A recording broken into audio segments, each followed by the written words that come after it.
ఒక మనిషి గొప్ప చేయ మొదలు పెడితే తాత్కాలికం. అన్ని బాగుంటే ఆ మనిషిగా ప్రవర్తిస్తాడు. కొంచెం తేడా పడితే మనిషి మృగంలా తయారైపోతాడు.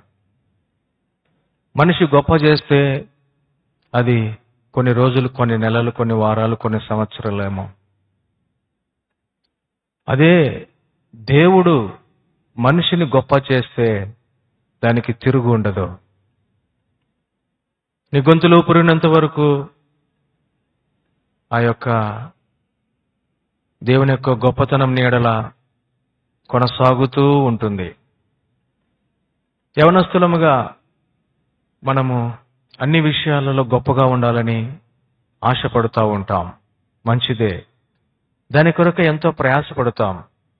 చదువులో గొప్పవారంగా ఉండాలని, ఉద్యోగములో గొప్ప స్థాయిలో ఉండాలని, కుటుంబముగా ఏర్పడినప్పుడు అన్ని కుటుంబాల కంటే నీ కుటుంబం గొప్పగా ఉండాలని, సమాజములో నీవు ఒక గొప్ప వ్యక్తిగా ఉండాలని ఆశపడతా